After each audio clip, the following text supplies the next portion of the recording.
नमस्कार, आप देख रहे हैं आरवी एक्सप्रेस 24 न्यूज। आपके साथ मैं हूं हिना मेहता।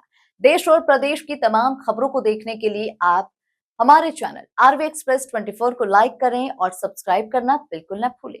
पश्चिम बंगाल के बजट को लेकर बड़ी घोषणाएं सामने आई है, जहां महिलाओं की सुरक्षा के लिए दुर्गा स्क्वाड शुरू करने का ऐलान किया गया। इसके अलावा दुर्गा पूजा से पहले 16,000 नए कांस्टेबलों की तैनाती की बात कही गई है। वहीं स्नातक और गैर स्नातक युवाओं को अक्टूबर से वित्तीय सहायता देने की भी घोषणा की गई है।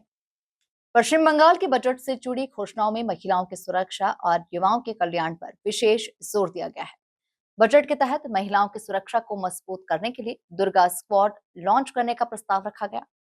इसी के साथ ही दुर्गा पूजा से पहले राज्य में 16,000 नए कांस्टेबलों की तैनाती किए जाने की बात कही गई है, ताकि कानून व्यवस्था और सुरक्षा व्यवस्था को और मजबूत किया जा सके। वहीं युवाओं के लिए भी बड़ी घोषणा की गई। बजट के अनुसार स्नातक और गैर स्नातक युवाओं को अक्टूबर महीने से वित्तीय सहायता उपलब्ध कराई जाएगी। सरकार का कहना है कि इस कदम का उद्देश्य युवाओं को आर्थिक सहयोग देना और रोजगार की दिशा में उन्हें समर्थन प्रदान करना है। नारी शक्ति देवी शक्तिर कथा बोलें 3,000 टाका तो घोषित 28 लक्ष इतिमध्ये पेয়েছে। आगामी 1 जुलाई आरो 1,05,00,000 अ্যাকাউন্টে টাকা ট্রান্সফার হবে। তার প্রভিজন অর্থমন্ত্রী রেখেছেন 36,000 কোটি টাকা।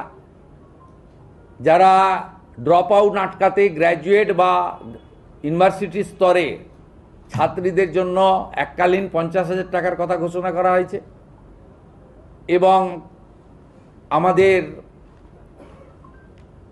প্রসূতি মায়েদের জন্য প্রধানমন্ত্রী মাতৃ বন্দনা স্কিমের সাথে আরও অতিরিক্ত দিয়ে ওটাতে 5,000 টাকা পাওয়া যায়, আরও 16,000 টাকা দিয়ে 21,000 টাকা দেওয়ার কথা বলা হয়েছে এবং 5টি পুষ্টিকর কিট প্রদানের কথা আজকে বাজেটে উল্লেখ করা হয়েছে এবং সরকারি বাসে তো জিরো ভ্যালু টিকিট ইতিমধ্যে চলছে, তার একটি পিঙ্ক কার্ড প্রবর্তনের কথা বলা হয়েছে যাতে প্রকৃত যারা পান তারা পান, মানে এই সুযোগটা পান।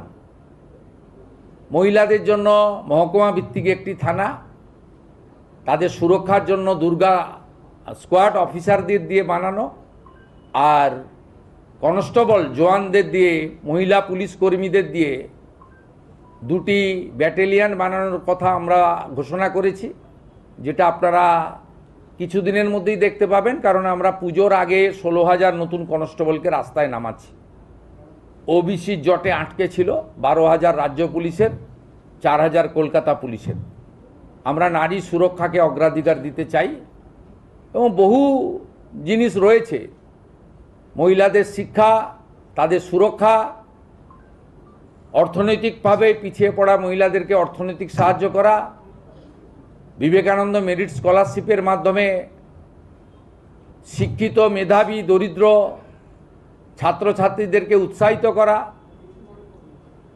আইএএস ডাব্লিউবিসিএস আইপিএস সহ নানা ধরনের ইউপিএসসি বা পিএসসি কেন্দ্রিক পরীক্ষার প্রস্তুতির জন্য 30,000 টাকা করে এককালীন সহায়তা করা, এ ধরনের নানা স্কিম রাখা হয়েছে।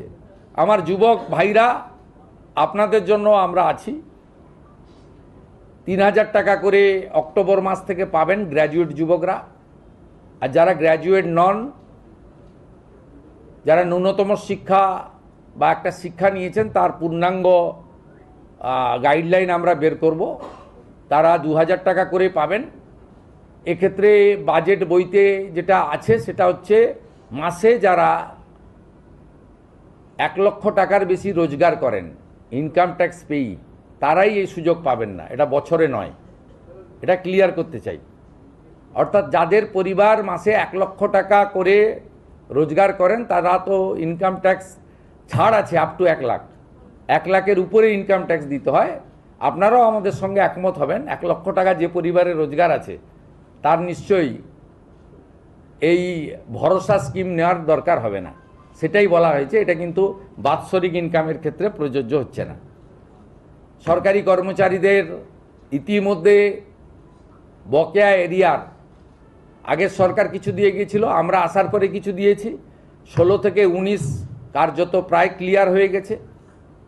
এবারে ওদের বাকি 8 থেকে 15 আছে, সেটাও ফান্ড অ্যাভেলেবিলিটির উপরে আমরা দিয়ে দেব, কর্মচারীরা অ্যাসিওর থাকতে পারেন।